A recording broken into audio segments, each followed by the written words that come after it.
Channel ವಾರ್ತೆಗಳ ಪ್ರಾಯೋಜಕರು Muliya Keshav Bhat and sons, Madikeri, Konikoppa, Puttur, Belthangady, Bengaluru. Palace Toyota, Balaji auto enterprises Mysuru private limited, Mysuru, Madikeri, Kushalnagar. Sendil Kumar textiles, Agrahara circle ಮತ್ತು Gandhi square, Mysuru. Sharada jewellery, ಕೊಡಗಿನ ಸಾಂಪ್ರದಾಯಿಕ ಆಭರಣಗಳ ವಿಶಾಲ ಮಳಿಗೆ, Aras road, Mysuru. Shri turbulence, Shri Mysuru sports, Aras road, Mysuru. A to Z super market, Vishwamanava double road, Mysuru. Police arcade, Siddharthanagar, Mysuru.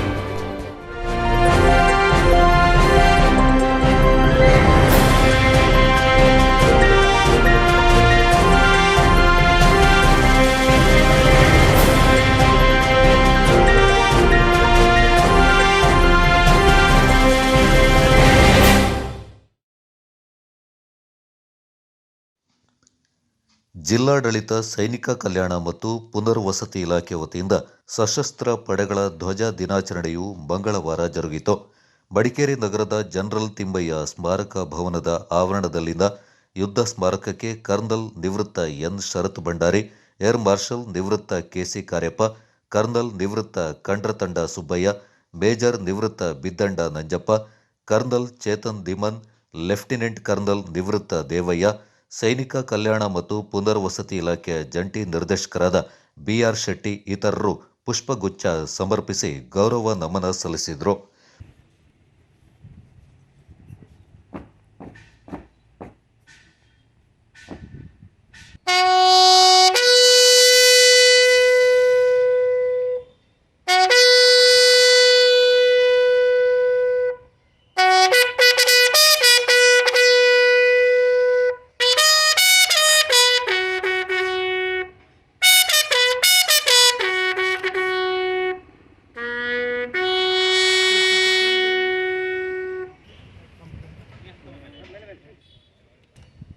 Valid, present. Valid, fire.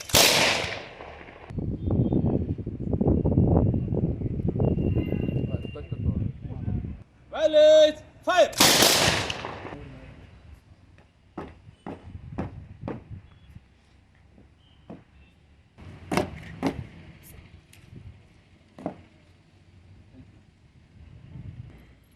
Governor, attention.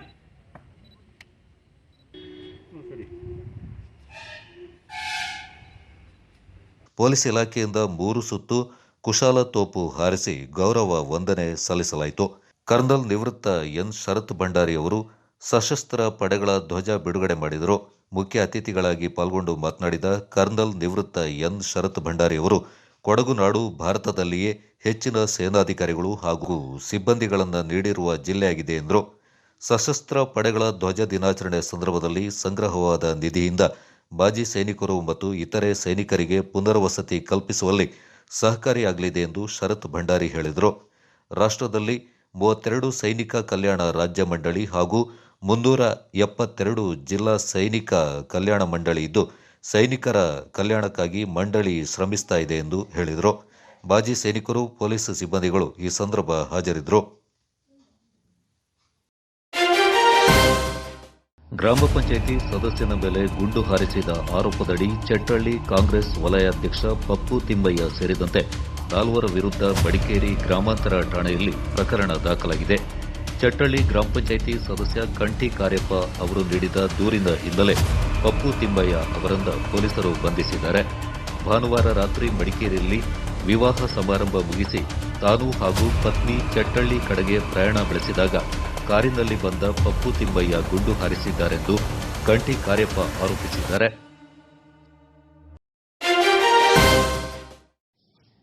ಮತದಾರರನ್ನ ಬೆದರಿಸಿ ಮತ ಪಡೆಯಲು BJP ಪ್ರಯತ್ನಿಸ್ತಾ ಇದೆ ಎಂದು ಆರೋಪಿಸಿರುವ ಕಾಂಗ್ರೆಸ್ ಮಾಜಿ ಜಿಲ್ಲಾಧ್ಯಕ್ಷ ಕೆಕೆ ಮಂಜುನಾಥ್, ಕ್ರಿಮಿನಲ್ ಪಾಲಿಟಿಕ್ಸ್ ಅತ್ಯಂತ ಅಪಾಯಕಾರಿ ಎಂದು ಹೇಳಿದರು.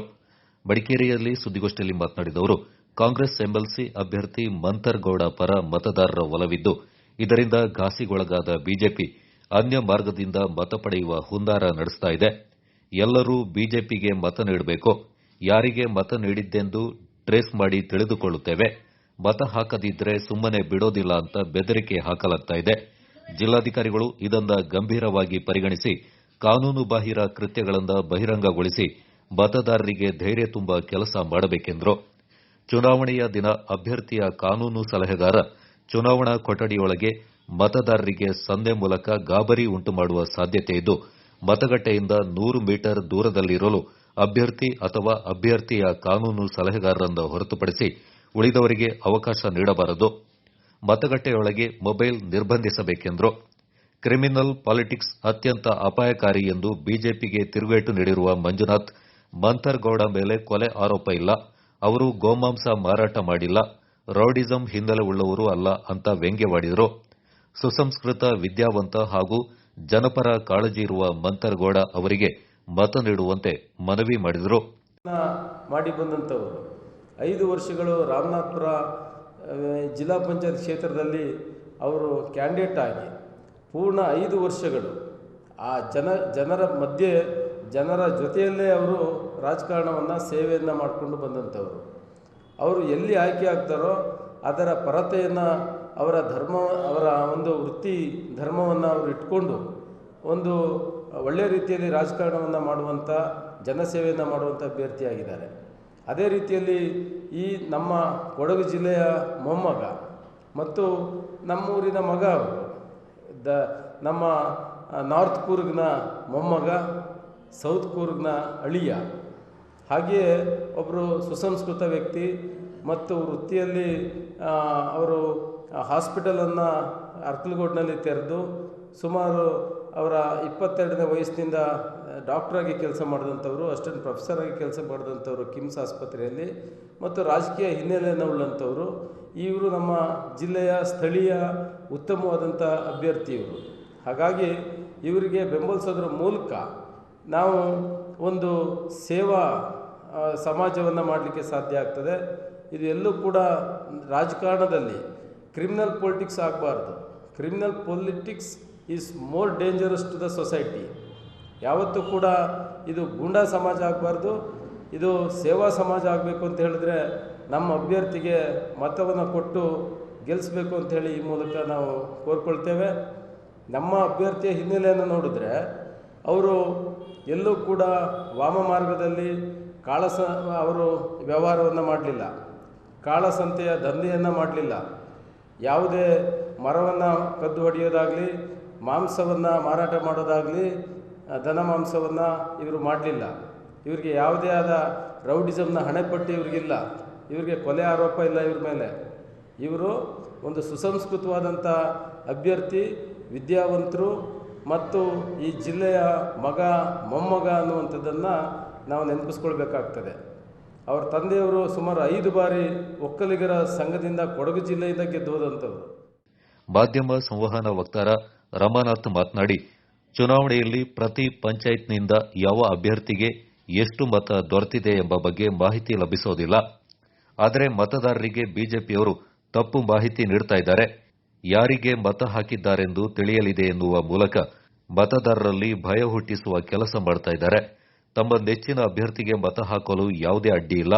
ಇದು ಗೌಪ್ಯ ಮತದಾನವಾಗಿದ್ದು ಬಿಜೆಪಿ ಷಡ್ಯಂತ್ರಕ್ಕೆ ಗಾಬರಿಗೊಳ್ಳುವ ಅಗತ್ಯವಿಲ್ಲ ಎಂದರು.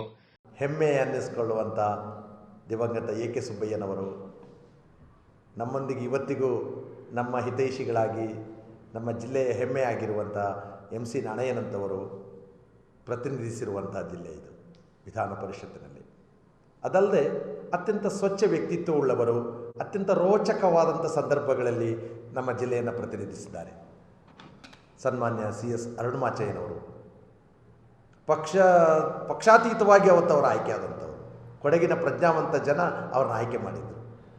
ಸನ್ಮಾನ್ಯ ಟಿ. ಜಾನ್ರಂಥವರು ಹಿರಿಯರು, ಎಸ್.ಜಿ. ಮೇದಪ್ಪನಂಥವರು, ಸ್ವಪಕ್ಷೀಯರ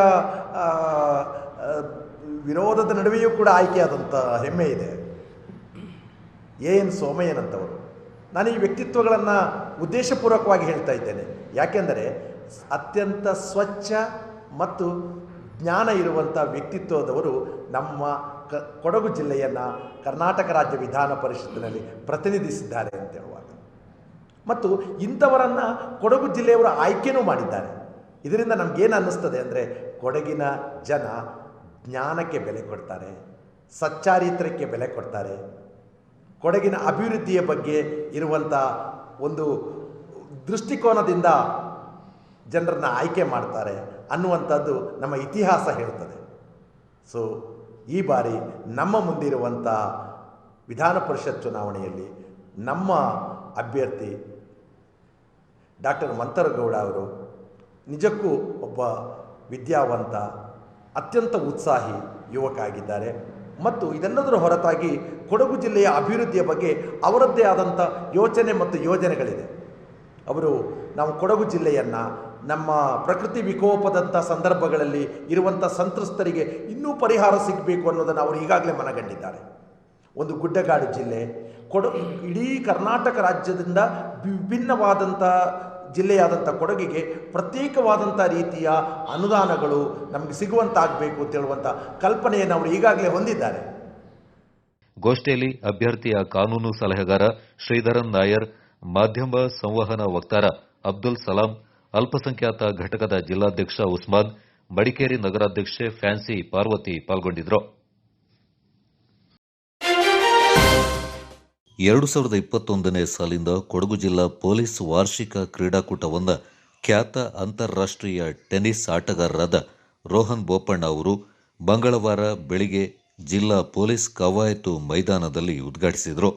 ಈ ಸಂದರ್ಭದಲ್ಲಿ ಜಿಲ್ಲೆಯ ಎಲ್ಲ ಪೊಲೀಸ್ ಅಧಿಕಾರಿ ಮತ್ತು ಸಿಬ್ಬಂದಿಗಳು, ನಿವೃತ್ತ ಸೇನಾಧಿಕಾರಿಗಳು, ನಿವೃತ್ತ ಪೊಲೀಸ್ ಅಧಿಕಾರಿಗಳು ಹಾಜರಿದ್ದರು. ಕ್ರೀಡಾಕೂಟವು ಮಂಗಳವಾರ ಮತ್ತು ಬುಧವಾರ 2 ದಿನಗಳ ಕಾಲ ನಡೆಯಲಿದ್ದು, ಕ್ರೀಡಾಕೂಟದಲ್ಲಿ ವಿವಿಧ ಕ್ರೀಡೆಗಳನ್ನು ಆಯೋಜಿಸಲಾಗಿದ್ದು, ಜಿಲ್ಲೆಯ ಎಲ್ಲ ಪೊಲೀಸ್ ಠಾಣೆ, ವೃತ್ತ ಕಚೇರಿ, ಡಿವೈಎಸ್ಪಿ ಕಚೇರಿ, ಜಿಲ್ಲಾ ಸಶಸ್ತ್ರ ದಳ ಮತ್ತು ಇತರೆ ಘಟಕಗಳ ಪೊಲೀಸ್ ಅಧಿಕಾರಿ ಮತ್ತು ಸಿಬ್ಬಂದಿಗಳು ಈ ಕ್ರೀಡಾಕೂಟದಲ್ಲಿ ಪಾಲ್ಗೊಳ್ತಾ ಇದ್ದಾರೆ. ದಿನದ 24 ಗಂಟೆಯೂ ಹಗಲು ಇರುಳು ಎಂದದೆ ಒತ್ತಡದಲ್ಲಿ ಕರ್ತವ್ಯ ನಿರ್ವಹಿಸ್ತಾ ಇರುವ ಪೊಲೀಸರ ಮತ್ತು ಅವರ ಕುಟುಂಬದ ಒತ್ತಡ ನಿವಾರಣೆ, ಮಾನಸಿಕ ಸ್ಥೈರ್ಯ ಹಾಗೂ ಜೀವನೋಲ್ಲಾಸವನ್ನು ಹೆಚ್ಚಿಸುವ ಪ್ರಯತ್ನವಾಗಿ ಪ್ರತಿ ವರ್ಷವೂ ಪೊಲೀಸ್ ಕ್ರೀಡಾಕೂಟಗಳನ್ನು ಆಯೋಜಿಸುತ್ತಿದ್ದು, ಬುಧವಾರ ಸಂಜೆ ಸಮಾರೋಪ ಸಮಾರಂಭ ನಡೆಯಲಿದ್ದು, ದಕ್ಷಿಣ ವಲಯ ಪೊಲೀಸ್ ಮಹಾ ನಿರೀಕ್ಷಕರಾದ ಪ್ರವೀಣ್ ಮಧುಕರ್ ಪವಾರ್ ಐಪಿಎಸ್ ಅವರು ಮುಖ್ಯ ಅತಿಥಿಗಳಾಗಿ ಭಾಗವಹಿಸಲಿದ್ದಾರೆ. Good morning, first of all. It's really nice for me to be here in Madikeri. I'm really happy. I'm really happy to be here in Markara for us annual sports day of the Kodagu District Police. Being a sportsman, I really believe sports is a must for in each and every family. It brings a fantastic discipline to everyone out there, and also it brings in togetherness from no matter which part of the world you are. I call it the tennis family. I have about friends from across 50 countries which has come through playing tennis. So similarly, I think sports is such a beautiful thing. Everyone needs to play, and so I'm really happy to be part of the annual sports day here in Madikeri. I'm going actually to Australia end of the month. The Australian Open is starting on the 17th of January. So that's my first tournament in Australia. There's some 2 tournaments before the Grand Slam starts. So I'm actually started training in Bangalore. I have my tennis academy in Bangalore at the sports school.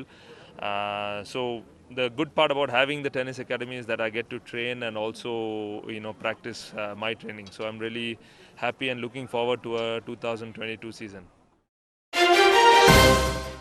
ಈ ಬಾರಿಯ MLC ಚುನಾವಣೆಯಲ್ಲಿ ಕಾಂಗ್ರೆಸ್ ಪಕ್ಷ ಯುವ ನಾಯಕನಾದ ಮಂತರ್ಗೌಡರವರನ್ನು ಕೊಡಗು ಜಿಲ್ಲೆಯಿಂದ ಅಖಾಡಕ್ಕಿಳಿಸಿದ್ದು, ನಿಮ್ಮ ಮತವೇ ಇವರಿಗೆ ಶ್ರೀರಕ್ಷೆ.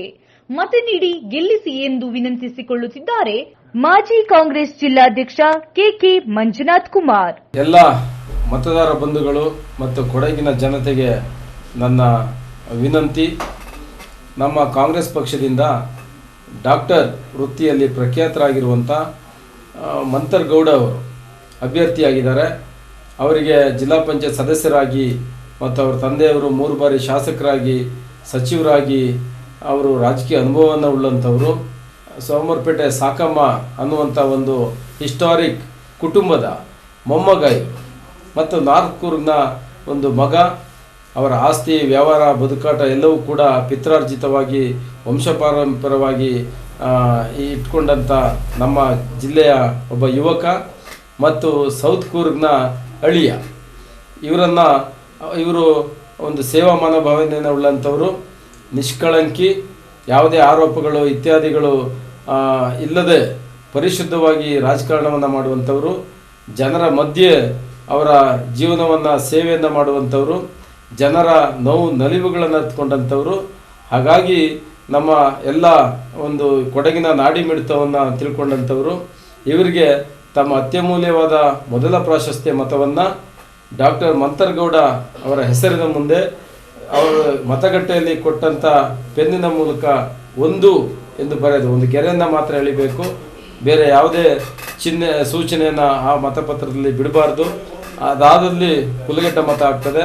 ತಾವು right ಹಾಕೋದು, ಇಂಟು ಹಾಕೋದು, O0 ದು ಅಂತ ಬರೆಯೋದು, ಫುಲ್ ಸ್ಟಾಪ್ ಹಾಕೋದು, ಕಾಮ, ಇನ್ವರ್ಟೆಡ್ ಕಾಮ, ಈ ಥರ ಯಾವುದೇ ಚಿಹ್ನೆಯನ್ನು ಅಲ್ಲಿ ಬಿಡಬಾರ್ದು. ನೀವು 1 ಅಂತೇಳಿ ಒಂದು ಅಂಕೆಯನ್ನು ಬರೆಯೋದ್ರ ಮೂಲಕ ಅವರಿಗೆ ಮೊದಲ ಪ್ರಾಶಸ್ತ್ಯವನ್ನು ತಾವು ಚಲಾಯಿಸಿ ಅವ್ರನ್ನ ಗೆಲ್ಲಿಸಿ ನಮ್ಮ ಕೊಡಗು ಜಿಲ್ಲೆಯ ಅಭಿವೃದ್ಧಿಗೆ ತಾವು ನಾಂದಿ ಹಾಡಬೇಕು ಅಂತ ಹೇಳಿ ನಾನು ಕೊಡಗು ಜಿಲ್ಲಾ ಕಾಂಗ್ರೆಸ್ನ ಮಾಜಿ ಜಿಲ್ಲಾಧ್ಯಕ್ಷನಾಗಿ ಕಳಕಳಿಯಿಂದ ವಿನಂತಿಸಿಕೊಳ್ತೇನೆ. ವಿಧಾನ ಪರಿಷತ್ ಚುನಾವಣೆ 2021 ಮಾನ್ಯ ಮತದಾರ ಬಾಂಧವರೇ, ಇದೇ ಡಿಸೆಂಬರ್ 10ರಂದು ನಡೆಯುವ ವಿಧಾನ ಪರಿಷತ್ ಚುನಾವಣೆಯಲ್ಲಿ ರಾಷ್ಟ್ರೀಯ ಪಕ್ಷ ಕಾಂಗ್ರೆಸ್ನಿಂದ ಯುವ ನಾಯಕ, ಜಿಲ್ಲೆಯ ಅಭಿವೃದ್ಧಿ ಬಗ್ಗೆ ಕಾಳಜಿ ಹೊಂದಿರುವ ಡಾಕ್ಟರ್ ಮಂತರಗೌಡ ಅವರು ಸ್ಪರ್ಧಾ ಕಣಕ್ಕಿಳಿದಿದ್ದಾರೆ. ಡಾಕ್ಟರ್ ಮಂತರಗೌಡ ಅವರ ಗೆಲುವಿಗೆ ತಾವು ತಮ್ಮ ಅತ್ಯಮೂಲ್ಯ ಮತವನ್ನು ನೀಡಿ ಜಿಲ್ಲೆಯ ಅಭಿವೃದ್ಧಿಗಾಗಿ ಶ್ರಮಿಸಲು ಅವಕಾಶ ಮಾಡಿಕೊಡಬೇಕಾಗಿ ನಾಪಕ್ಲು ಬ್ಲಾಕ್ ಕಾಂಗ್ರೆಸ್ ಅಧ್ಯಕ್ಷರಾದ ಇಸ್ಮಾಯಿಲ್ ವಿನಂತಿಸಿಕೊಂಡಿದ್ದಾರೆ. ನನ್ನ ಆತ್ಮೀಯ ಕೊಡಗು ಜಿಲ್ಲಾ ಎಲ್ಲ ಗ್ರಾಮ ಪಂಚಾಯತಿ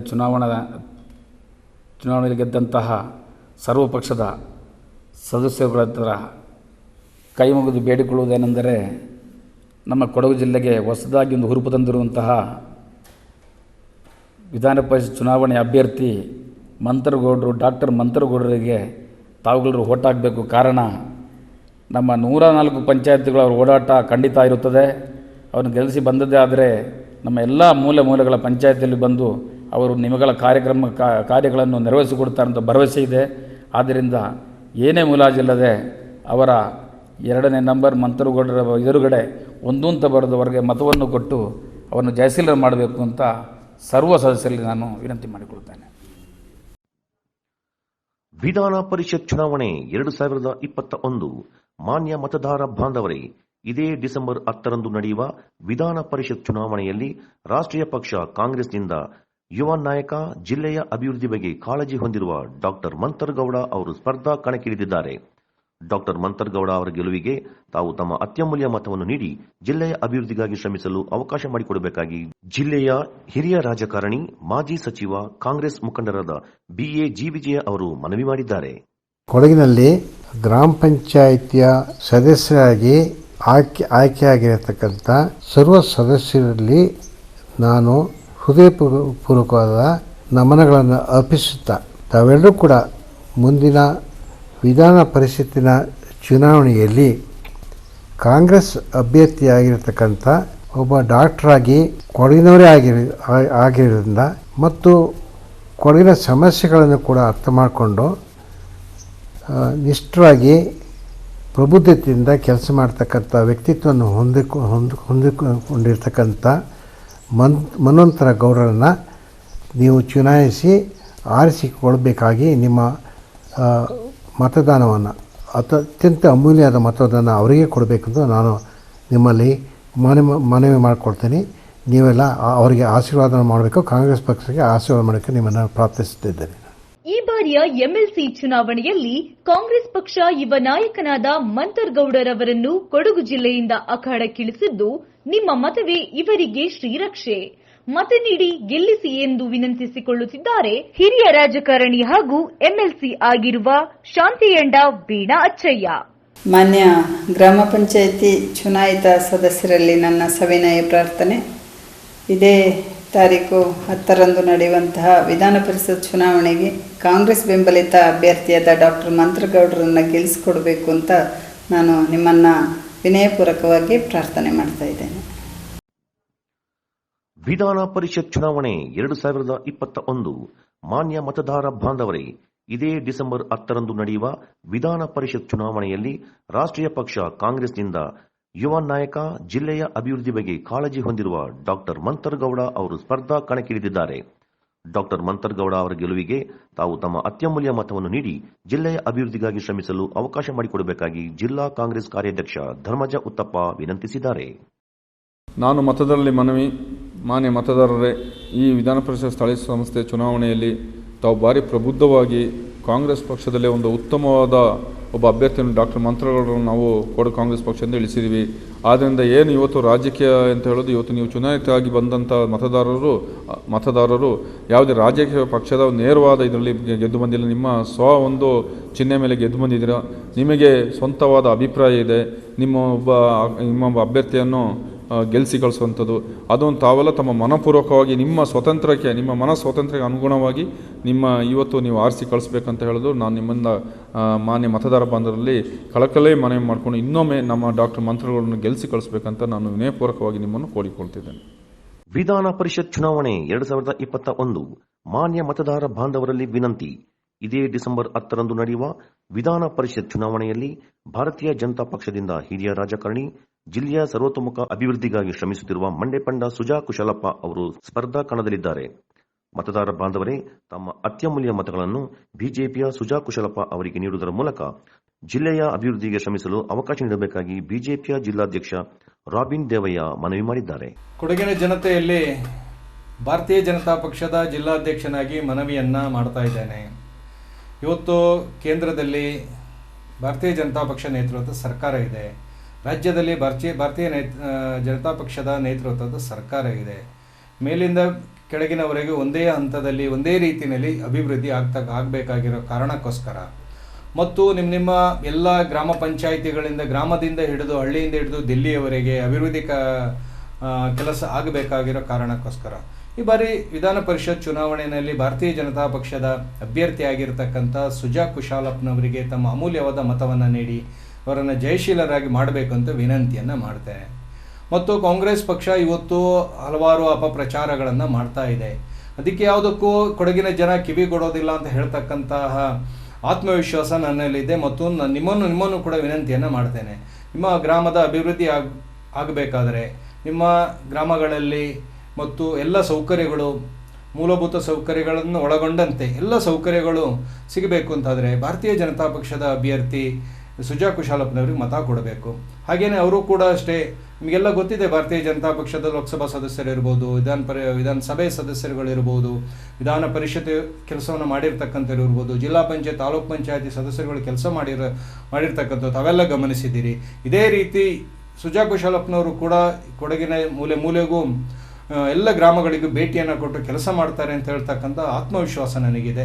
ಆ ಕಾರಣಕ್ಕೋಸ್ಕರ ಎಲ್ಲರೂ 10ನೇ ತಾರೀಕು ನಡೀತಕ್ಕಂಥ ಚುನಾವಣೆಯಲ್ಲಿ ಭಾರತೀಯ ಜನತಾ ಪಕ್ಷದ ಅಭ್ಯರ್ಥಿಯಾಗಿರ್ತಕ್ಕಂಥ ಸುಜಾ ಕುಶಾಲಪ್ಪನವರಿಗೆ ತಮ್ಮ ಅಮೂಲ್ಯವಾದ ಮತವನ್ನು ಕೊಡಬೇಕು. ನಿಮ್ಮ ಗ್ರಾಮದ ಅಭಿವೃದ್ಧಿಯನ್ನು ಕಣ್ಣು ಮುಂದೆ ಇಟ್ಕೊಂಡು ಈಗ ಈ ಮತವನ್ನು ಕೊಡಬೇಕು ಅಂತೇಳಿ ವಿನಂತಿಯನ್ನು ಮಾಡ್ತಾ ಇದ್ದೇನೆ. ಹೊದ್ದೂರಿನಿಂದ ಮೂರ್ನಾಡಿಗೆ ತೆರಳುವ ಮುಖ್ಯ ರಸ್ತೆಯ ಹೊದ್ದೂರು ಶಾಲೆಯ ಬಳಿ ಕಳೆದ 10 ವರ್ಷಗಳಿಂದ ಡಾಂಬರೀಕರಣ ಕಾಣದೆ ಗುಂಡಿಮಯವಾಗಿದ್ದು, ಈ ರಸ್ತೆಯಿಂದ 10 ದಿನಗಳ ಒಳಗೆ ದುರಸ್ತಿಪಡಿಸದಿದ್ದಲ್ಲಿ ಗ್ರಾಮ ಪಂಚಾಯಿತಿ ಮತ್ತು ಸಾರ್ವಜನಿಕರ ಬೆಂಬಲದೊಂದಿಗೆ ಉಗ್ರ ಪ್ರತಿಭಟನೆಯಿಂದ ಕೈಗೊಳ್ಳಲಾಗುತ್ತೆ ಅಂತ ಗ್ರಾಮ ಪಂಚಾಯಿತಿ ಅಧ್ಯಕ್ಷೆ ಕುಸುಮಾವತಿ ಹೇಳಿದ್ದಾರೆ. ರಸ್ತೆ ಅಭಿವೃದ್ಧಿಗಾಗಿ ಹಲವಾರು ಬಾರಿ ಮನವಿ ಸಲ್ಲಿಸಿದರೂ ಕೂಡ ಯಾವುದೇ ಪ್ರಯೋಜನವಾಗಿಲ್ಲ ಎಂದು ಆರೋಪಿಸಿರುವ ಅವರು, ತಾರೀಖು 10ರಂದು ಈ ಬಗ್ಗೆ ಗ್ರಾಮ ಪಂಚಾಯಿತಿಯ ಎಲ್ಲ ಸದಸ್ಯರು ರಸ್ತೆ ತಡೆ ನಡೆಸಲು ತೀರ್ಮಾನಿಸಲಾಗಿದೆ ಎಂದರು. ಕೂಡಲೇ ತಮ್ಮ ಮನವಿಗೆ ಸ್ಪಂದಿಸದಿದ್ದಲ್ಲಿ ಮುಂದೆ ಉಗ್ರ ಪ್ರತಿಭಟನೆಯಿಂದ ಎಲ್ಲರ ಸಹಕಾರದಿಂದ ಹಮ್ಮಿಕೊಳ್ಳಲಾಗುವುದೆಂದು ಎಚ್ಚರಿಕೆ ನೀಡಿದ್ದಾರೆ. ಗ್ರಾಮ ಪಂಚಾಯಿತಿ ಅಧ್ಯಕ್ಷೆ, ನಾವು ಕಳೆದ ಬಾರಿ ಕೂಡ ಇಲ್ಲಿ ಮೂರ್ನಾಡು ಕಾಲೇಜಿನಿಂದ ಇಲ್ಲಿ ಹೊದ್ದೂರು ಕವಡಗೇರಿ, ಅಲ್ಲಿ ಹೊದ್ದೂರು ಸ್ಕೂಲ್ವರೆಗೆ ನಾವು ರಸ್ತೆ ತುಂಬ ಹದಗೆಟ್ಟಿತ್ತು. ಆವಾಗ ಕೂಡ ನಾವು ಸಂಘಟನೆ ಮುಖಾಂತರ ನಾವು ಒಂದು ಲೆಟರನ್ನು ಕೊಟ್ಟಿದ್ದೀವಿ. ಅಲ್ಲಿ ರಸ್ತೆ ತುಂಬ ಹದಗೆಟ್ಟಿದೆ, ಅದನ್ನು ಸರಿಪಡಿಸಿಕೊಡ್ಬೇಕು ಅಂತೇಳಿ. ಕೊಟ್ಟ ನಂತರದಲ್ಲಿ ಏನು ಕಾರಣಾಂತರದಿಂದಾಗಿ ರಸ್ತೆ ಕೆಲಸ ಮಾಡ್ತಿರ್ಬೇಕಾದ್ರೂ ತಡೆಯಾಗಿದೆ. ಅದನ್ನು ಅಧಿಕಾರಿಗಳು ಅದರ ಮಟ್ಟದಲ್ಲಿ ಯಾವುದೇ ಒಂದು ತೀರ್ಮಾನ ಕೈಗೊಂಡಿಲ್ಲ, ಅದನ್ನು ನೆಗ್ಲೆಕ್ಟ್ ಆಗಿ ಮಾಡಿದ್ದಾರೆ. ಅದೇ ರೀತಿ ಈ ಸಲ ಕೂಡ ತುಂಬ 3 ಮರಗಳ ಕಳೆದು ಹೋಯಿತು. ರಸ್ತೆ ಗ್ರಾಮಸ್ಥರಿಗೆ ಸದ್ಯದ ಮಟ್ಟಿಗೆ 2 ವೀಲರ್ ಗಾಡಿ ಓಡಲಿಕ್ಕೆ ಕೂಡ ಅಲ್ಲಿ ತುಂಬ ಸಮಸ್ಯೆ ಆಗ್ತಿದೆ. ನಾವು ಪಂಚಾಯಿತಿ ವತಿಯಿಂದ ಒಂದು ತೀರ್ಮಾನ ಕೈಗೊಂಡಿದ್ದೀವಿ. ನಾಡಿದ್ದು ಚುನಾವಣೆಯಲ್ಲಿ ನಾವು 10ನೇ ತಾರೀಕು ಚುನಾವಣೆ ನಡೆಯುವುದನ್ನು ನಮ್ಮ ಗ್ರಾಮ ಪಂಚಾಯಿತಿಯ ಎಲ್ಲ ಮೆಂಬರ್ಗಳು ಕೂಡ ಸೇರಿಬಿಟ್ಟು ಈ ಭಾಗ ಮೆಂಬರ್ಗಳು ಸೇರಿಬಿಟ್ಟು ನಾವು ಅದನ್ನು ರಸ್ತೆ ಪ್ರತಿಭಟನೆ ಮಾಡ್ತೀವಿ. ಅದಕ್ಕೆ ಏನಾದರೂ ಒಂದು ತೀರ್ಮಾನ ಕೈಗೊಳ್ಳದಿದ್ದರೆ ರಸ್ತೆ ಪ್ರತಿಭಟನೆ ಕೈಗೊಳ್ತೀವಿ ಅಂತ ತೀರ್ಮಾನ ತಗೊಂಡಿದ್ವಿ. ಅದರ ಜೊತೆಯಲ್ಲಿ ಗ್ರಾಮಸ್ಥರು ಕೂಡ ಅದೇ ತೀರ್ಮಾನ ಕೈಗೊಂಡಿದ್ದಾರೆ. ಈಗ ಅದಕ್ಕೆ ಸಂಬಂಧಪಟ್ಟ ಅಧಿಕಾರಿಗಳು ಒಂದು ಲಿಖಿತ ರೂಪದಲ್ಲಿ ಒಂದು ಗ್ರಾಮ ಪಂಚಾಯಿತಿ ಸದಸ್ಯ ಮಂಡಪ್ಪ ಮಾತನಾಡಿ, ನವೆಂಬರ್ 28ಕ್ಕೆ ಲೋಕೋಪಯೋಗಿ ಇಲಾಖೆಗೆ ಮನವಿಯಿಂದ ಸಲ್ಲಿಸಿದ್ರೂ ಕೂಡ ಇದುವರೆಗೆ ಯಾವುದೇ ಪ್ರಯೋಜನವಾಗಿಲ್ಲ. ಈಗ ಅಭಿಯಂತರರು ಬಂದು 10 ದಿನಗಳಲ್ಲಿ ರಸ್ತೆ ದುರಸ್ತಿಯಿಂದ ಕೈಗೊಳ್ಳಲಾಗುತ್ತೆ ಅಂತ ಹೇಳಿದ್ದು, ಇದು ನಿಜವೋ ಸುಳ್ಳೋ ನಮಗೆ ಗೊತ್ತಿಲ್ಲ. ಆದ್ದರಿಂದ ಮೇಲಾಧಿಕಾರಿಗಳು ದುರಸ್ತಿ ಬಗ್ಗೆ ಲಿಖಿತವಾಗಿ ತಿಳಿಸಬೇಕು. ಇಲ್ಲದಿದ್ದರೆ ಮುಂದಿನ ವಿಧಾನ ಪರಿಷತ್ ಚುನಾವಣೆಯಿಂದ ಬಹಿಷ್ಕಾರ ಮಾಡುವುದಾಗಿ ಮಂಡಪ್ಪ ತಿಳಿಸಿದರು. ಮೆಂಬರ್ ನಾನು 28ನೇ ತಾರೀಕು ನವೆಂಬರ್ 28ಕ್ಕೆ ಒಂದು ಪತ್ರಿಕೆ ಸ್ಟೇಟ್ಮೆಂಟ್ ಕೊಟ್ಟಿದ್ದೆ. ಅಂದರೆ ನಮ್ಮ ಒದ್ದೂರು ರೋಡು, ಒದ್ದೂರು ಇಲ್ಲಿ ಮೂರಾಡು ಹೈಸ್ಕೂಲಿಂದ ಒದ್ದೂರು ಪಂಚಾಯತಿವರೆಗೆ ರೋಡ್ಗಳು ಸಂಪೂರ್ಣ ಕೆಟ್ಟೋಗಿದ್ದಾವೆ. ಒದ್ದೂರಿನ ಜನಗಳಿಗೆ ತುಂಬ ತೊಂದರೆ ಆಗ್ತಿದೆ ಅನ್ನೋದ್ರ ಬಗ್ಗೆ ನಾನು ಸ್ಟೇಟ್ಮೆಂಟ್ ಕೊಟ್ಟು ನಮ್ಮ ಪಂಚಾಯತಿ ಮೆಂಬರ್ಗಳು ಎಲ್ಲ ಒಂದು ಕಡೆ ಸೇರಿ ಇವತ್ತು ಏನು ಚುನಾವಣೆ ಹತ್ರ ಬಂದಿದೆ MLC ಎಲೆಕ್ಷನು, ಅದರಲ್ಲಿ ನಾವು ಚುನಾವಣೆ ಬಹಿಷ್ಕಾರ ಮಾಡ್ತೀವಿ ಅಂತ ಹೇಳಿ ಒಂದು ತೀರ್ಮಾನ ತಗೊಂಡಿದ್ದು. ಅದಕ್ಕೆ ನಮ್ಮ ಊರಿನ ಎಲ್ಲ ಸರ್ವ ಮತದಿಂದ ಎಲ್ಲ ಜನಗಳು ಕೂಡ ಅದಕ್ಕೆ ಬೆಂಬಲ ಕೊಟ್ಟು ಈ ಒಂದು ಕಾರ್ಯಕ್ರಮದ ಯಶಸ್ವಿ ಮಾಡ್ತೀವಿ. ನಾವು ಕೂಡ ಬಂದಾಗ ನಮ್ಮ ಊರಿನ ಜನಗಳು ನಮ್ಮ ಊರಿನ ಸರ್ವ ಜನಗಳು ಕೂಡ ಅದಕ್ಕೆ ಬೆಂಬಲಿಸಿದರು. ಇವತ್ತು ನಾವು ಈಗ ಇಂಜಿನಿಯರ್ ಅವರು ಈಗಾಗಲೇ ಅವರು ಈಗ ಏನು ನಾಳೆ 2 ದಿನದಲ್ಲಿ ಈಗ ಇವತ್ತು 7ನೇ ತಾರೀಕು 10ನೇ ತಾರೀಕು ನಾವು ಪ್ರತಿಭಟನೆ ಮಾಡಬೇಕಾಗಿತ್ತು. ಆ ಪ್ರತಿಭಟನೆ ಮಾಡುವ ಮುಂಚಿತವಾಗಿ ಈಗ ಇವರು ಬಂದು ಏನು ಹೇಳಿಕೆ ಕೊಡ್ತಿದ್ದಾರೆ ಅಂದರೆ 10 ದಿನದಲ್ಲಿ ಅಲ್ವಾ ಸರ್, 10 ದಿನದಲ್ಲಿ ಕಾಂಟ್ರಾಕ್ಟರ್ ಅವರನ್ನು ಕರೆಸಿ ನಾವು ಕೆಲಸ ಮಾಡ್ತೀವಿ ಅಂತ ಹೇಳ್ತಿದ್ದಾರೆ. 10 ದಿನಗಳ ಒಳಗೆ ಕಾಮಗಾರಿ ಪ್ರಾರಂಭಿಸದಿದ್ದರೆ ಲೋಕೋಪಯೋಗಿ ಕಚೇರಿಗೆ ಮುತ್ತಿಗೆ ಹಾಕಿ ಪ್ರತಿಭಟನೆ ನಡೆಸಲಾಗುತ್ತೆ ಎಂದರು. ಈ ಸಂದರ್ಭ ಗ್ರಾಮಸ್ಥರು, ಪಂಚಾಯಿತಿಯ ಸದಸ್ಯರು ಪಾಲ್ಗೊಂಡಿದ್ದರು.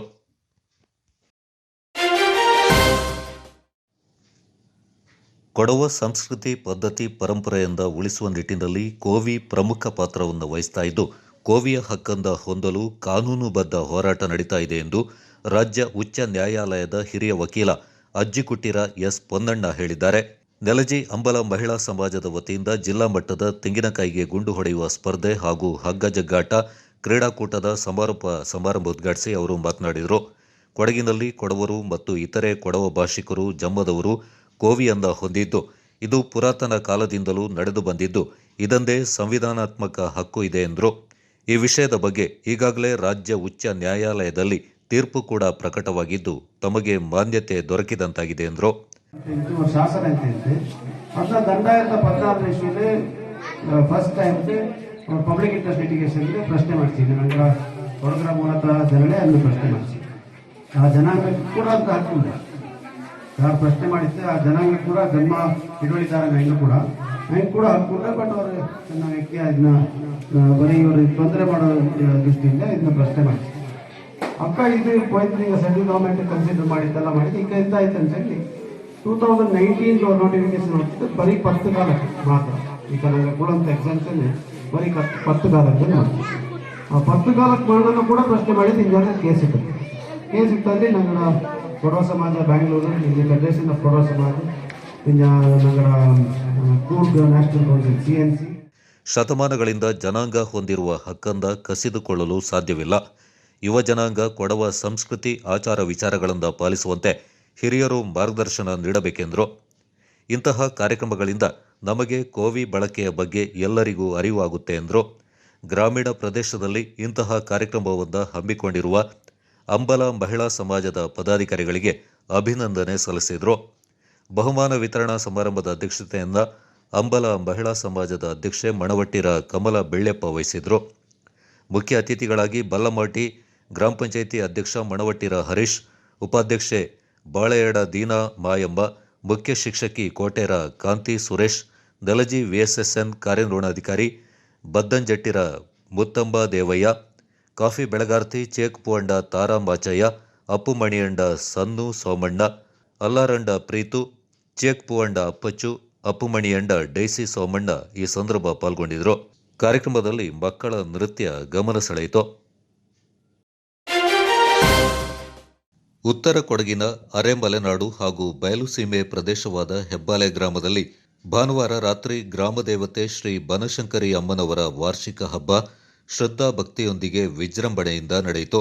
ಬನಶಂಕರಿ ಅಮ್ಮನವರ ದೇವಸ್ಥಾನ ಸಮಿತಿ, ಬಸವೇಶ್ವರ ಸಮಿತಿ, ರಾಮಲಿಂಗೇಶ್ವರ ದೇವಸ್ಥಾನ ಸಮಿತಿ ಆಶ್ರಯದಲ್ಲಿ ನಡೆದ ಐತಿಹಾಸಿಕ ಹಿನ್ನೆಲೆಯ ಪೂಜೋತ್ಸವ ಅಪಾರ ಭಕ್ತರ ಸಮ್ಮುಖದಲ್ಲಿ ಭಕ್ತಿಪೂರ್ವಕವಾಗಿ ಜರುಗಿತು. ದೇವಾಲಯ ಸಮಿತಿ ವತಿಯಿಂದ ಕೋವಿಡ್ ಮಾರ್ಗಸೂಚಿ ಅನ್ವಯ ದೇವಿಯ ವಾರ್ಷಿಕ ಉತ್ಸವ ಆಚರಣೆ ಮಾಡಲಾಯಿತು. ಕಾರ್ತಿಕ ಮಾಸದ ಕೊನೆಯ ಅಮಾವಾಸ್ಯೆ ಭಾನುವಾರ ರಾತ್ರಿ ಗ್ರಾಮದೇವತೆ ಶ್ರೀ ಬನಶಂಕರಿ ದೇವಿಯ ಹಬ್ಬವನ್ನು ವೈಶಿಷ್ಟ್ಯಪೂರ್ಣವಾಗಿ ಆರಾಧಿಸಲಾಯಿತು. ಹೆಬ್ಬಾಲೆ ಸುತ್ತಮುತ್ತಲಿನ ಗ್ರಾಮಸ್ಥರು ಶಕ್ತಿ ದೇವತೆ ಶ್ರೀ ಬನಶಂಕರಿ ದೇವಿಯ ದರ್ಶನ ಪಡೆದು ಪುನೀತರಾದರು. ಅಮ್ಮನವರ ಹಬ್ಬಕ್ಕೆ ವಿವಿಧೆಡೆ ನೆಲೆಸಿರುವ ಗ್ರಾಮಸ್ಥರು ಪಾಲ್ಗೊಂಡು ದೇವಿಯ ಆರಾಧಿಸುತ್ತಾ ತಾಯಿಯ ಕೃಪೆಗೆ ಪಾತ್ರರಾದರು. ದೇವಾಲಯದ ಪ್ರಧಾನ ಅರ್ಚಕ ಕೃಷ್ಣಮೂರ್ತಿ ನೇತೃತ್ವದಲ್ಲಿ ಅಮ್ಮನವರ ಸನ್ನಿಧಿಯಲ್ಲಿ ಬೆಳಿಗ್ಗೆ 7 ಗಂಟೆಯಿಂದ ಗಣಪತಿ ಪೂಜೆ, ಪುಣ್ಯಾಹ, ರಕ್ಷಾಬಂಧನ, ಧ್ವಜಾರೋಹಣ, ನವಗ್ರಹ ಸ್ಥಾಪನೆ, ನವಗ್ರಹ ಪೂಜೆ, ಮಹಾಮಂಗಳಾರತಿ ಸೇರಿದಂತೆ ಇನ್ನಿತರ ಪೂಜಾ ಕೈಂಕರ್ಯಗಳು ನೆರವೇರಿದವು. ರಾತ್ರಿ 10 ಗಂಟೆಗೆ ಗ್ರಾಮದ ಶ್ರೀ ಬಸವೇಶ್ವರ ದೇವಾಲಯದ ಬಳಿಯಿಂದ ವಿವಿಧ ಪುಷ್ಪಗಳಿಂದ ಹಾಗೂ ವಿದ್ಯುತ್ ಅಲಂಕೃತ ಮಂಟಪದಲ್ಲಿ ಬನಶಂಕರಿ ದೇವಿಯನ್ನು ಪ್ರತಿಷ್ಠಾಪಿಸಿ ಪೂಜೆ ಸಲ್ಲಿಸಿ ಬಳಿಕ ಉತ್ಸವವನ್ನು ಮೆರವಣಿಗೆ ಮೂಲಕ ಪವಿತ್ರ ಬನಕ್ಕೆ ಕೊಂಡೊಯ್ಯಲಾಯಿತು. ಬನದಲ್ಲಿ ಸ್ಥಾಪಿಸಲಾಗಿದ್ದ ಅಗ್ನಿಕುಂಡ ಹರಕೆ ಹೊತ್ತ ಭಕ್ತಾದಿಗಳು ಅಗ್ನಿಕುಂಡ ತುಳಿದು ದೇವಿಯ ದರ್ಶನ ಪಡೆದು ಪೂಜೆಯಿಂದ ಸಲ್ಲಿಸಿದರು. ಮೆರವಣಿಗೆ ಸಂದರ್ಭ ಆಕರ್ಷಕ ಮದ್ದುಗುಂಡು, ಬಾಣ ಬಿರುಸುಗಳ ಪ್ರದರ್ಶನ ಹಬ್ಬಕ್ಕೆ ವಿಶೇಷ ಮೆರುಗು ನೀಡಿತು.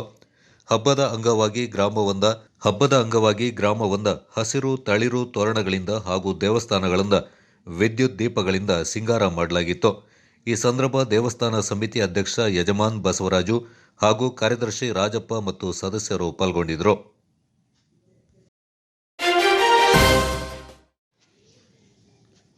ಕೊಡಗು ಜಿಲ್ಲೆಯಲ್ಲಿ ಮಂಗಳವಾರ 12 ಹೊಸ ಕೋವಿಡ್-19 ಪ್ರಕರಣಗಳು ದೃಢಪಟ್ಟಿದೆ.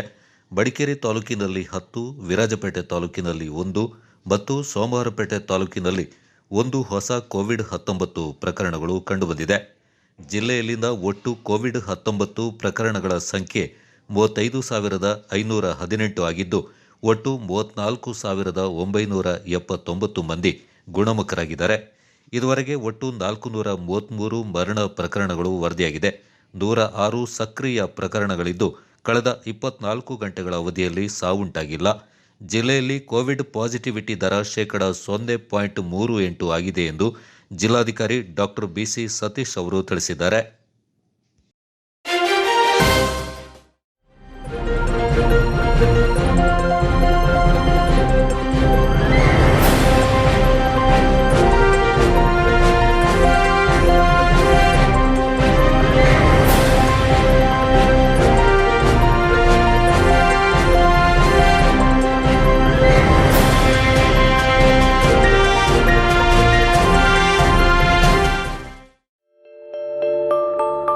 Audio Jungle.